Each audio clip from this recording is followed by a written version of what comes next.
of game number 2. We're gonna have Dire side for MVP Phoenix this time, with first pick for Evil Geniuses. So they did swap this around. We can only guess of who chose what. If maybe MVP Phoenix tried to deny pick Dire for them, or Evil Geniuses just wanted to get that first pick. Earth Spirit still in the pool, by the way. Yeah, but this... Did MVP just ban Earth Spirit here? Last time they banned Batrider here. Yeah. But I think in this situation, Fear did so much work last game. Yeah. And if we're talking about how important the laning phase is, Earth Spirit is the Yeah. hero. Spirit is the hero to ban at that point. Yep, and if you give away an Earth Spirits and you plan to win the lane phase, it's usually not actually by out-killing the opponents, it's by just avoiding them killing you and farming, and certainly that's not the way that MVP usually get advantage No, in they lanes. go for the bat again. Does Evil Geniuses actually pass up on the opportunity of going for Earth Spirit here? This There's is when... almost no way. Is there? Yeah, this No, is there when it you is, just... there it Yeah, is. your first pick Earth Spirit, and then... Are they just gonna go Ench 2 games in a row? Enchantress. Yep. You just pick Earth Spirit and then give him the all chat question mark. This time it's Invoker, I think that's a very big difference. I mean, if there was an Invoker in the last game against the Death Prophet instead of the Ember Spirits, it changes the dynamic substantially. Yeah, same opening from Why EG, Fix even on was radio. not broken, right? Well, it's funny you say that because PPD has famously said more than once that he doesn't think people should do the same thing twice in a row because we're not going to lose to the same thing twice in a row, but obviously he thinks his opponents can still lose to the same thing twice in a row. Well, it's only 2 heroes so far, and you can't really... I mean, Ursa is a comfort zone hero, I think, for EG at this point. Like, Artur has played it more than a few times. Yeah, it's his and 4th time this tournament, I think. Yeah, and I think that Earth Spirit itself is just so good as a hero that it warrants first picking. Maybe picking the same thing twice in a row would force your enemy to think about that they gotta ban out the heroes that you picked last time, rather than banning out the heroes that they banned last time. In this case, it would have been Puck and Invoker that MVP actually banned out, but Puck would have still been in the pool. Well, they've picked the Invoker themselves, so we need to ban that. But this time, maybe MVP Phoenix is gonna ban out Lone Druid, Death Prophet. You know? I mean, you don't have to ban the hero if you have the tools to actually deal with it. Having an XR Invoker on your team can set up ganks for even a weak lane, so... They still ban the Puck. With an Ursa, I think Puck is just too strong of a hero to live through the pool. Yeah. I also think, to be honest, in a best of 3 series, if a team adjusts their bans too wildly after losing the first game, to me that's always a worrying sign. Like they're reacting far too much to one game. So I think it's a positive sign that they have a similar approach to the game, MVP that is. Also that the opening from EG is the exact same. Yeah. So... Okay, so what do we mean- expect to see different then? Like, if MVP Phoenix is gonna face the exact same draft, like I said, in the previous is game... Invoker enough? I think Invoker is a gigantic difference between putting an Ember Spirit against a Death Prophet. That is huge. So I am more than happy, as somebody who enjoys watching MVP, to see that. Because then I know that, you know, QO is not just going to get completely decimated in his lane. And it's MP who plays Invoker as far as I'm pretty sure he's played it exclusively this tournament, so the QO can be back to the safe lane where he has been most of this tournament actually. Because, like I said, the fact that they ended up putting QO on Ember in mid and MP on the Spectre in safe lane was already some kind of adjustment to... I mean, they do mix around, but QO's been the main farm hero most of this event. Wonder if they'll go for the MVP Slark at some point. Yeah, the MVP Slark was scary in the group stage. It really was. It's kind of hard to pick early, though. I think it has to be like 4th or 5th pick. I mean, most... I like the 4th pick Slark here, just... Oh, they did ban the LD. Okay. Securing some Roche potential with the Venge as well. I think it's a decent hero versus Ursa. The Venge is actually one of their favorite picks. I think we saw in the group stage the heroes they picked the most were the Venge, the Disruptor, and the Nature's Prophet, and we've talked a lot about Nature's Prophet, but the supports are actually quite telling of the way that they like to play as well. Very sort of active, mobile, can be involved in small skirmishes supports. You know, it's just funny to me that their Evil Genius is still rocking the the same Crystal thing. Maiden against the Enchantress. And let's not forget about this worked. big dynamic change where they are Radiant side this time with the Ursa. There we There's go. the Slark. Seems like a good game for Slark. Oh yeah, this It is so far. I mean, Earth Spirit's a little bit troublesome, but that's all you worry about. The one thing that Slark kind of is bad against is like those... We talked about last game, the walk into you Tidehunter and stuff like that, where you have like a Death Prophet and something to support it with the big AoE teamfight ultimate. Death Prophet still in the pool? Yeah, Death Prophet is still in the pool. However, Death Prophet is pretty gankable, especially with an Invoker mid. 10 seconds. A cold snap and one stun, and that hero pretty much just explodes. Yeah, and MVP are very good with roaming their Avenge early on in the game, getting the right rotations in whichever lane they need to, so I definitely think that that's something EG will be thinking about. I like Tide. I think that's... You have to consider fighting Roshan, and you have to make sure that that one team fight is capable of being won. I wouldn't even mind Queen for EG, to be honest.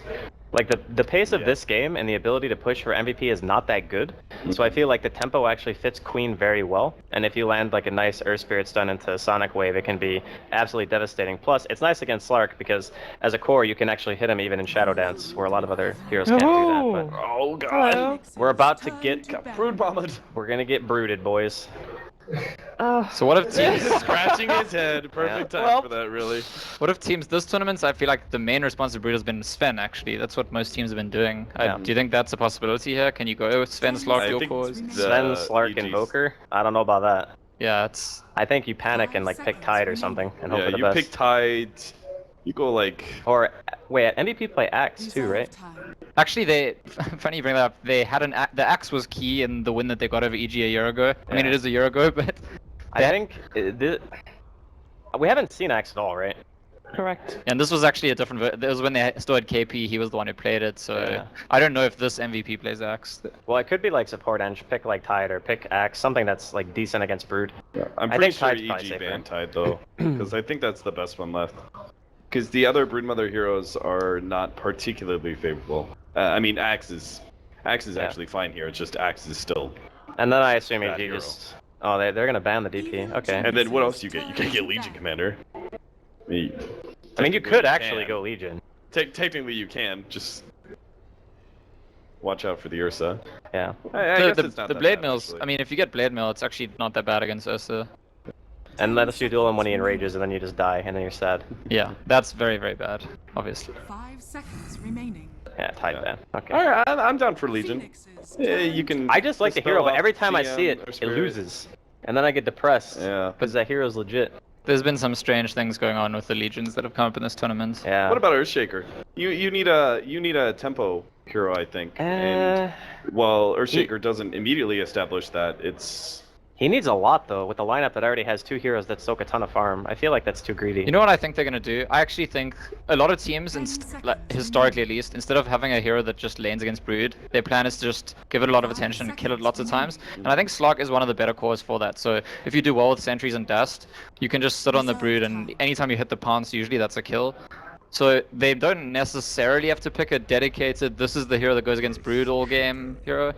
It's an Earthshaker, well played, well called. Alright. That was a good call. I still think it's probably not gonna just sit on the lane. I think it.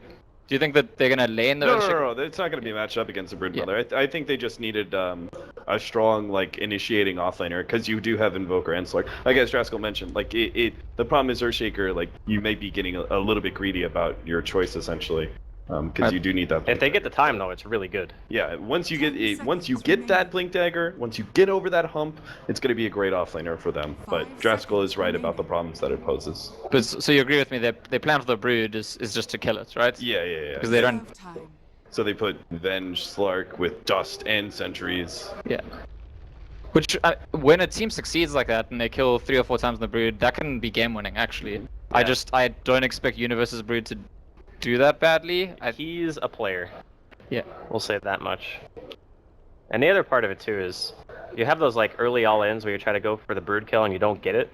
You're committing like a ton of resources. One of your supports isn't roaming, leaves a potentially like EG saved their mid pick for last, so they're trying to get a good pick here, and it's gonna be TA. I was with you on the Quap, but unfortunately the Earthshaker was picked up, and then it becomes the best pickup at that point would be TA. I don't think there's any other mid that was left. Okay, which draft do you favor then? I'm We gonna gotta be stick quick with because the EG. teams are quick. EG? Yeah. I'm going for MVP actually. I think they look good. I think EG don't have that much team fight control, so if MVP start well, they can actually run away with it, and I have a feeling they might. Cap deciding vote? I just have fun staying on this MVP hype.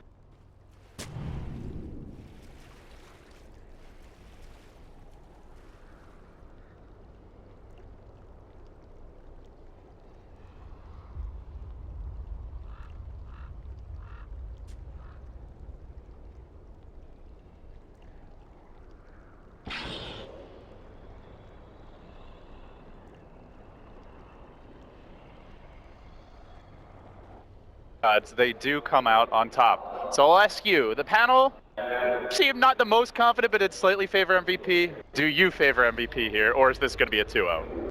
I believe in the MVP hype, but I also believe that EG are the best team in the world right now, so it's just scary what EG can do. Yes, they lost the one best of 3, but this is a team who just thrives after a loss.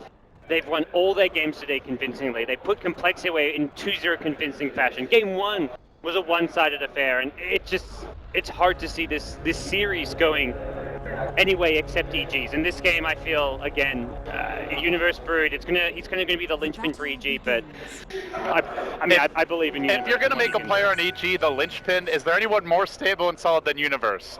Maybe Fear, but outside of that, like, this guy doesn't have many bad games. I'm happy with that being in Universe's hands, so. So he is going to start here in the offlane. He's got 2 sentries of his own to play the D-Ward battle.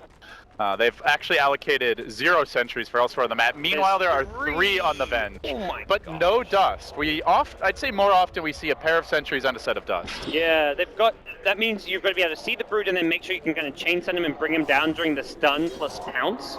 Which, level 1, not the easiest thing to do. Well, if they're able to lock him down, maybe MP will have that Sunstrike. For now, though, he has skilled up Quas early on.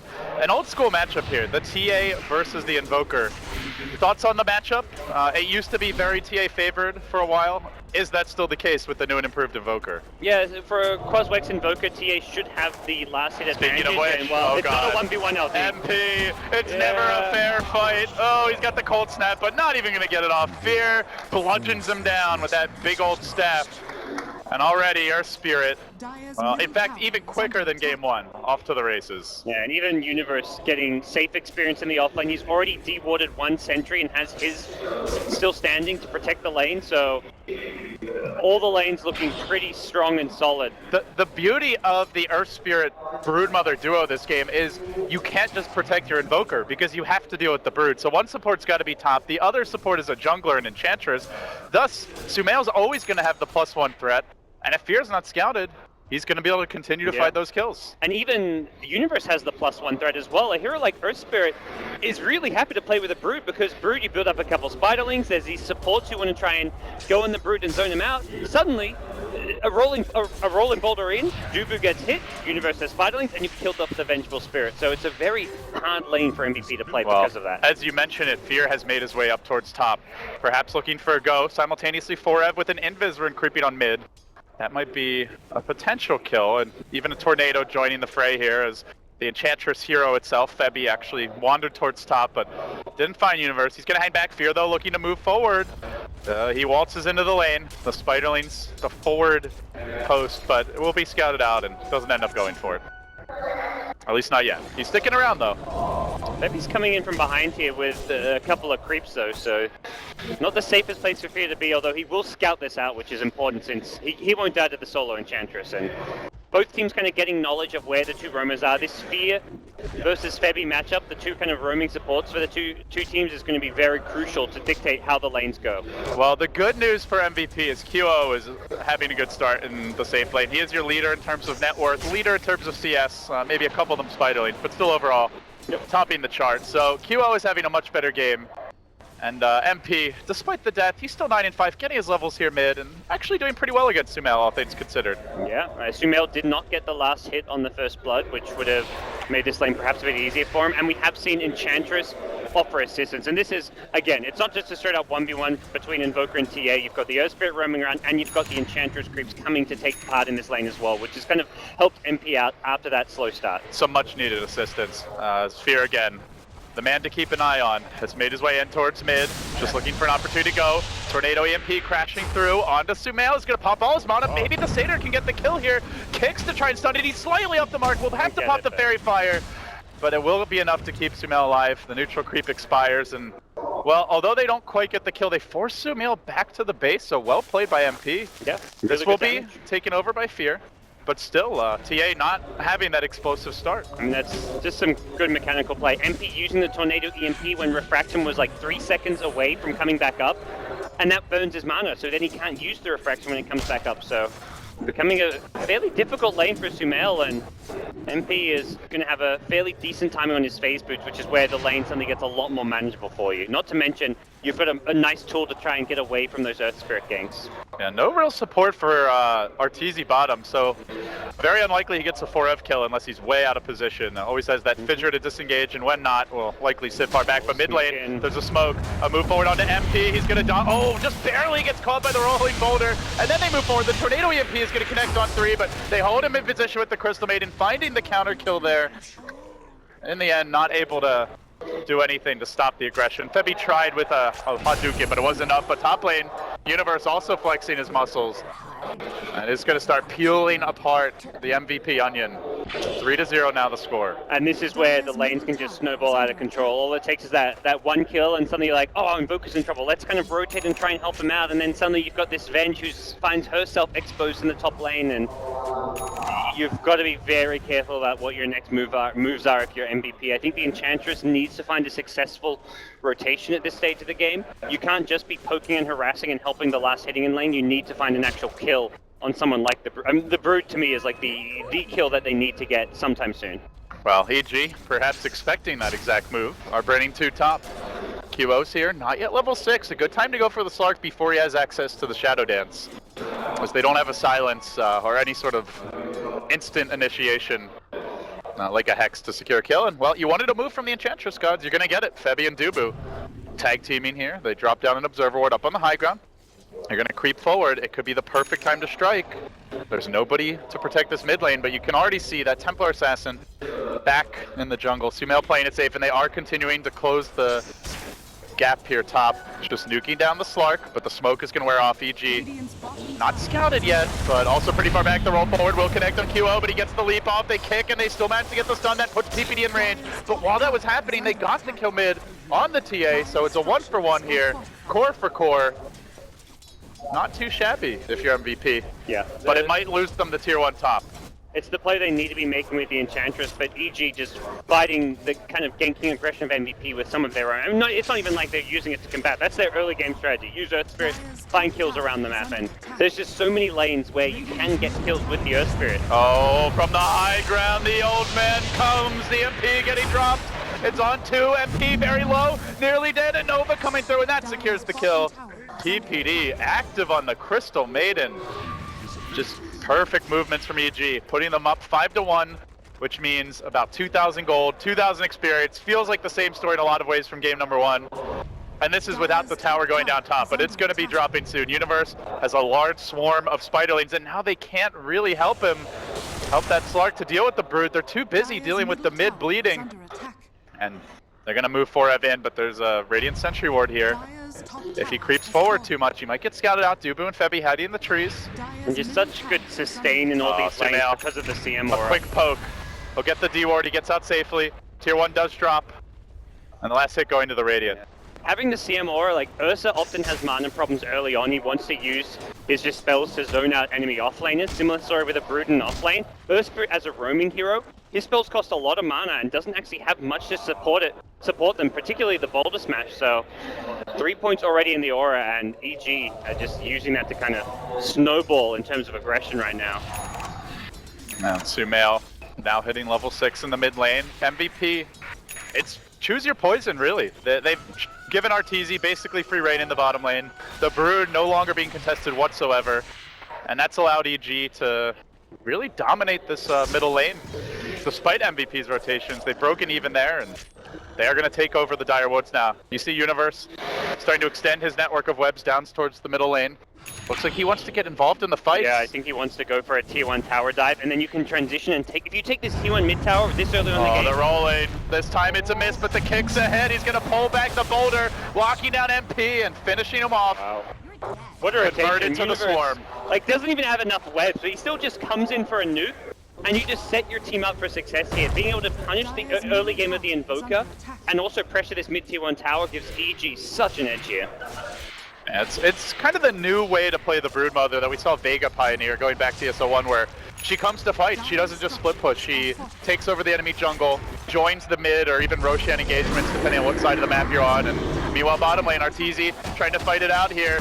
Fear again with the kick. There's the Fissure to counterplay it, but Arteezy locks onto Dubu. He's going to find one. He claps Febby. Mike B getting a second here momentarily. Tornado EMP could turn the tide of this fight, though. Arteezy low. Gets off a couple last swipes, but will end up dropping MVP. They need to snowball this one. They will bring down the refraction of Sumail, but can they dive further? Heroes. Like, this is not even a good exchange for them. Yes, you kill the EG safe lane carry, but the way kind of Ursa fits into this draft is it's much more about the other core heroes. Similar to last game, Ursa, I mean, he's farming well for one thing, so one death is not going to slow him down, but big picture-wise, you're losing your top tower, you're losing your mid tower, you're not farming well on the MVP side. Your Invoker's died 4 times. One kill on Ursa is not going to solve your problems here, and MVP still have a lot of work to do.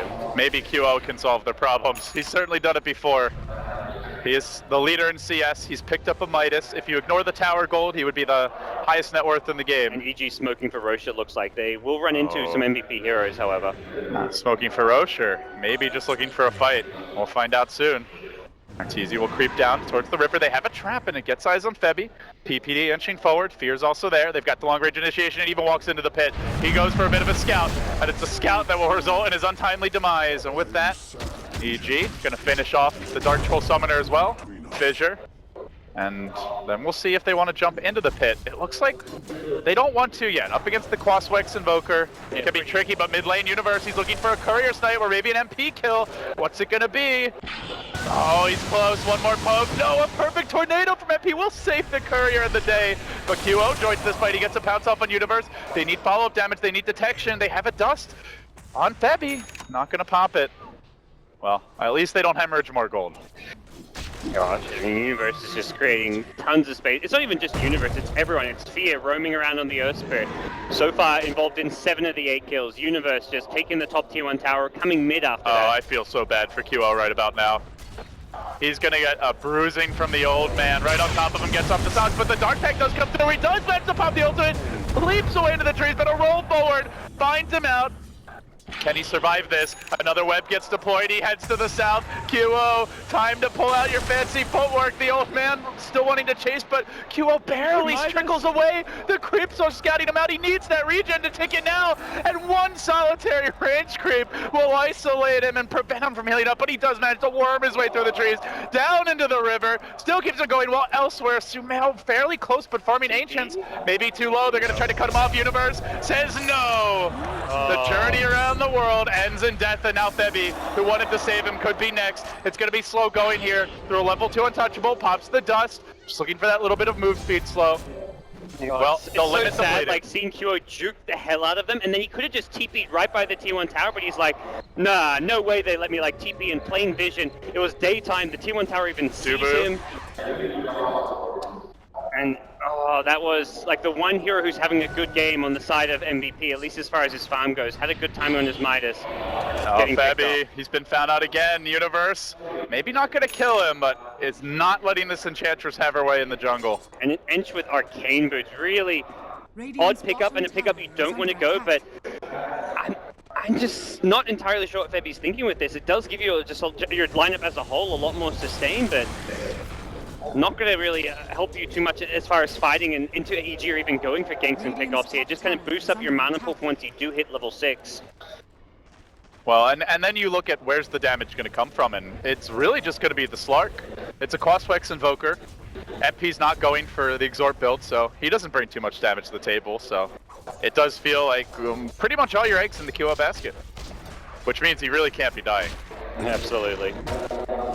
Well, DG, and the Blink Dagger for Ursa are going to be the next big item timing for them.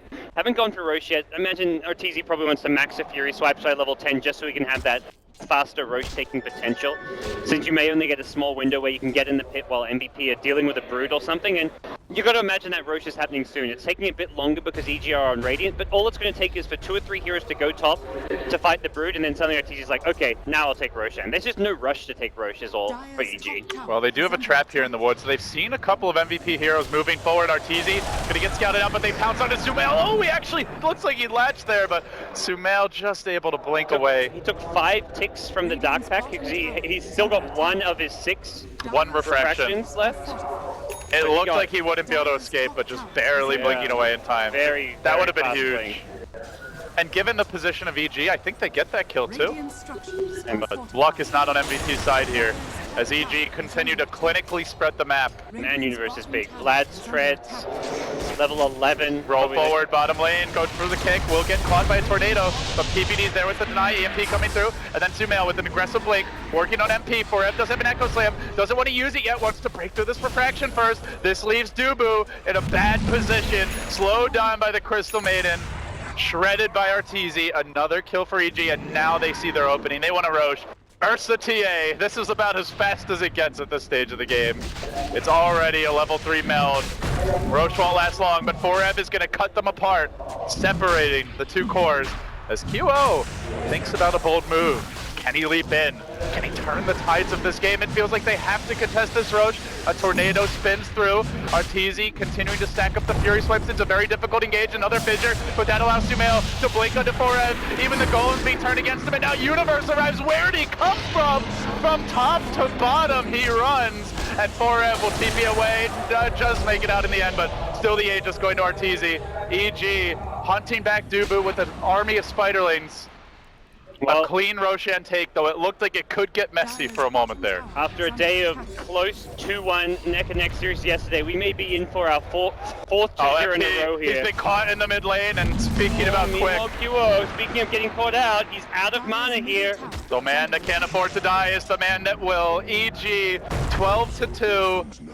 Just slaughtering MVP, and you can search for a silver lining, gods, but really, Oh, Artur gets the Midas. it feels like there is none. Well, Arteezy with his classic. The old adage. When you're ahead, get farther ahead with the Midas, and when you're behind, the only way to catch up, get a Midas. Is this a BM Midas? Can we put it in that category? But the thing is, I think it's, let's say we do, it's game 2. He saved the BM for game 2, and it looks secure. Well, they might find Universe here. Swap back in and do an Echo Slam. Big pick for MVP. I mean, seriously, Very Midas big. is good against the Enchantress creeps, of course, but I mean, not having a blink. He's going to have a blink so incredibly fast is the really funny thing. He's got Midas and he'll have blink right after this tier 1 bottom tower if he wants it. It does secure. Ursa's not really the best farming hero. Generally farms heroes, not creeps. Yep. It's pretty level dependent, I would say. This Enchantress does not stand a chance with all this attack speed. That's true. Every little bit will help there. As Arteezy, TP'ing into the top lane, gets stunned by a Centaur. He'll take out his anger on it. PPD supporting that. Speaking of which, here's Enchantress, Febby. Oh. I don't think that's... Oh, okay, Arteezy gets you wrong with the juke, so no chance of the kill.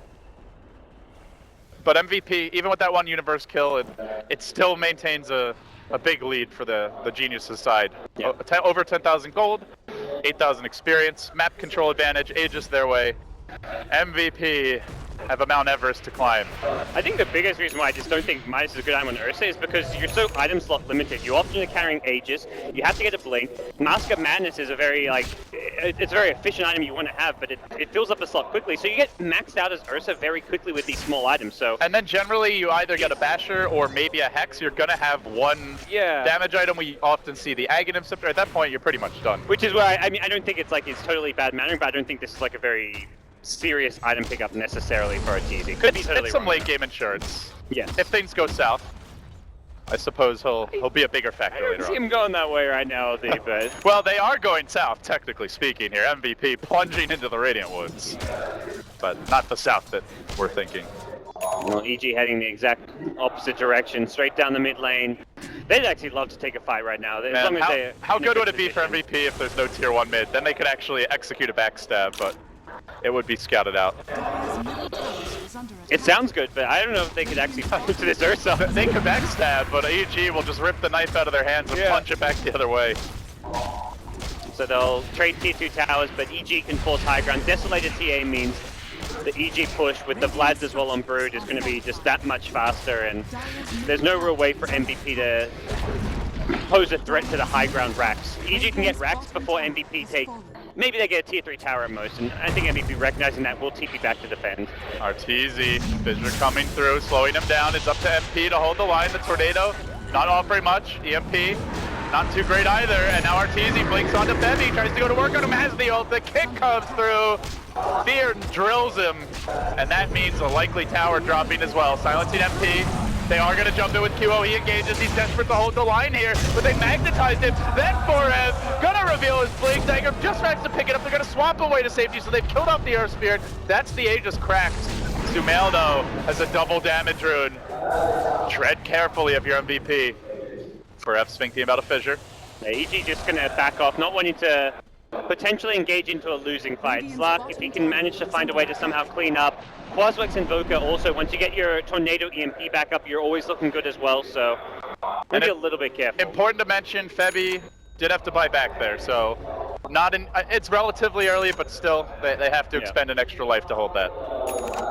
So they hold high ground, they take out the Aegis. EG are going to have to wait for their next level of items / Aegis before they kind of make another go. Or they're going to have to get some big pickoffs, but next time around, like looking at next Roshan, there's going to be likely a BKB on Sumail's Templar Assassin. Brood already pretty much has a BKB.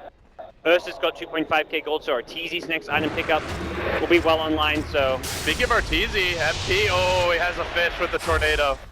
They actually had backup coming. It was very far away. I think it was going to be too far away to get a kill there, but... Yeah, maybe a swap forward into a stun could have been tricky. He's actually got no teleport cooldown. And he has got it out, but he blinks away. Wave of Terror off the mark. Arteezy is going to dodge some bullets. So QO on the side of MVP, continuing his farm progression. He's still in the running, I mean, when it comes to net worth. Yes. If he can get really, really farm, like we're talking 4 or 5 slotted Slark, is it a good enough Slark game that he can just take over and dominate EG? Yeah, Slark matches up well against all the EG cores for the most part. Can steal a lot of stats. Brood's not really too big of a threat. Ursa, like when you're fighting around your when you have Shadow Dance, like you can match up decently against Ursa as well, but Ursa's just ahead of him from now, and that means Ursa can kind of go for the Sheep Stick, go for a Abyssal Blade, and it will make it very hard for QO until he does get those 4 or 5 big items, which we're looking at much further down into the late game. Yeah, and as for EG, they're going for items that help them win earlier, help them win before he comes online. Sumail working on a BKB. Universe is nearly complete, only about 300 gold short. We'll, I imagine, see Fear building towards that Veil or even some utility item, but he's got quite a bit banked up. Aether Lens, it looks like, for now. Okay.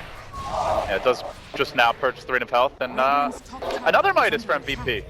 It's a late one on MP. I think it's fine.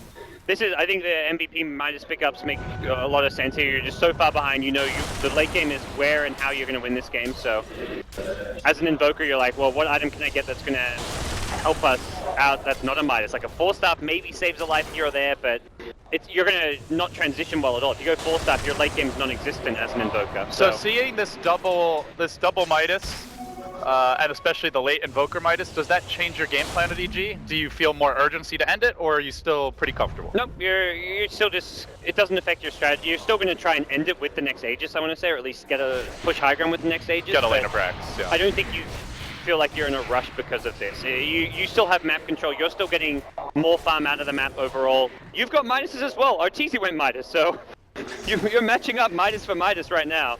Where's the PPD Midas? Yeah, Misery would not be pleased. CM Midas? Holy crap, this Radiant Courier stack. BKBs, Ags or whatever, I don't even know what's going on in this. Looks like Arteezy Ags under construction.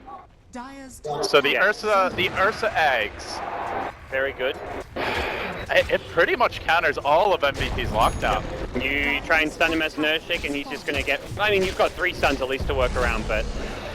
Arteezy can always... And it even removes the Cold Snap, right? So, probably the most annoying spell that MVP have for the Ursa will be dealt with by that. Good pickup for sure. Yeah, very... I don't want to say underrated, because most Ursa players, like your top Ursa players, are all going it now, but... It was a little underrated for a while. The cooldown gives you even higher uptime of the spell. It gets down to 18 seconds when you have level 3 Enrage with Aghanim Scepter, so... Well, we all have based CTY to thank for the proliferation of the Aghanim Ursa, as well as the Mask of Madness. It's become the de facto build. Universe moving in. They are smoked up here on the EG cores, and it looks like they want to jump. Dubu's going to walk right into it. He will be a quick snack for Arteezy. The question is, do they get more QO? Counter initiating. He blinks forward, then pounces away, deciding this is not the fight for him. Universe with the BKB, looking for the backstab, engages with the Insatiable Hunger. Everyone retreating, but QO, he's been forced to ult. Arteezy forces that cooldown out. A minute where he won't have it available. think it's okay. EG probably don't want to force high ground into Blink Echo Slam, even with the Shadow Dance. Are you sure? Sumail's gonna double damage rune. It's and the with BKB. DD. Okay, DD maybe changes things, but MVP have Blink Echo, they've got glyphs, so It comes down to the timing here. I mean, Tornado EMP, like this is just all so frustrating to try and push into. Arteezy very early on in this one is gonna pop the Enrage. I mean, EG quickly realized like, holy crap, ending this game is incredibly difficult. But they're still in a good position. It's just going to be a few more items, another Aegis, maybe even an Aegis of cheese. Is this where you just wait for the Fear Agadim Scepter? Get that guaranteed pick off from the Enchant Remnant? Yeah, and Aether Lens? Then you go. The nerf range on the cast for the Enchant Remnant makes it a lot harder to rely on, but yeah, still pretty good defensively. yeah, it's not good at like using on the Slack because the Slack has so many. Like if you kick him in, he can always Shadow Dance, pounce, blink away. So you have to try and find someone like an Invoker. Here comes MVP on the prowl, moving out into their jungle. This MVP team just has balls of steel. Like they'll go for these aggressive smoke plays where they try and fight at like the most kind of unexpected times. Like last game it was like, oh, let's just go to the other side of the map right after losing a rack. This time around it's like right after the other team gets a Roshan and Aegis. They're looking for a pick off and they just really mess with the other team's kind of tempo because they do such unexpected movements. Let's see if the geniuses see it coming. Well, we'll find Universe farming Ancients for now. Smoke about to expire and it will break and they dust Universe. They get the Echo off. They lock down the Broodmother. They get the kill. MVP. Fast play from Borev there. Very fast fingers. He's got BKB. That could have gone completely south if he popped it in time. And EG even quickly looked to They're rotate hunting towards QO in the mid lane. Arteezy's gonna have a blink soon. He latches onto him a bit. Fear though with the pullback. Off the mark, the kick will hit though. This could be bad for QO. No ultimate, has to pounce away. But Arteezy has the move speed to try and chase. Continues pursuit. He's got one more blink, but he'll let it go there. And top lane is pushing, so EG may be drawn back. MVP are holding on. They're kind of just, again, they're looking to play and scale into that late game. MP, we're seeing a Yules on a Quaswex Invoker just because they want to have stalling defensive tools just so they just don't get overrun by this Ursa. And MVP still yet to lose a Rax. I'd love to see, MP really needs, I think level 13 he's about to get it, he needs that Exalt point. You just open up, right now he's only got 4 spells and he's trying to set up Fidger, not quite timed perfectly, so Arteezy just limps out. What's he gonna go? And the Enchantress that died earlier is coming. Level 13, that's a late Exalt point, but... Well, could be just in the nick of time. Arteezy though still holding the Aegis here. QO's going to engage, pouncing forward. Or rather, blinking forward, then pouncing back. And now roll in from Fear, a big commitment into the middle of MVP. Will he get punished for this one? Looks like he's going to drop. The old man, well, you mentioned balls of steel. I think that qualifies as well, but those balls get crushed anyway. Now QO on the chase, he wants to find more here. Latching onto PPD with the blink forward from the pounce. Universe on the backside going to work with the BKB, ignoring the untouchable of Bevy, working his way down onto the Enchantress while Arteezy and Sumail combine onto Borev. They're going to kill up the Shaker, has the buyback, may need to use it. QO, well, not able to find the Crystal Maiden kill in the end. He has to back away and they jump onto him. They've baited out Arteezy a little bit, but Arteezy's still in the Aegis. The hero they can't afford to lose is Sumail. Tornado crashing through. Can they lock him down? Icewall getting dropped once more into the breach from QO. Not enough to finish the job, but Arteezy's Aegis is going to pop now. He had about 2 minutes left, so it's a pretty big pickoff. Can they kill him again? They want to try. Borev's there. Arteezy popping the ultimate, immediately getting re-stunned, but then pushed back. Looks like he's still going to survive for now. MP laying into him, plink by plink, auto-tech by auto-tech. They will try to bring him down. Universe looking for the side swipe here. They might lose Arteezy. This is huge! Borev! Massive echo! Brings down Arteezy, destroys the Crystal Maiden, and sends EG packing. MVP, hang on. The teamwork, they have not lost a Rax. They just are frustrating EG so much with this high ground defense of theirs. They're using the fissures spam constantly, the tornado EMPs, everything. Slack just keeps blinking in with a dark pack and then pouncing out and delaying the push. EG are just getting kited around for days, and that's where PPD gets forced to go into this 4-star item, but it's still not enough to keep Arteezy alive. He kind of had to die to keep to save Sumail and the Templar Assassin. And speaking of Sumail, BKB and Hyperstone ready to go, and he's coming from the side. It looks like EG want to fight. Fear's in position in the trees, but he's about to be found by Dubu. Scouts him out. The Venge is going to ambush the old man, and instead of getting the jump, he goes down. What a play from the support. Jumps Bevy out, runs back in, but QO gets to work. Now PPD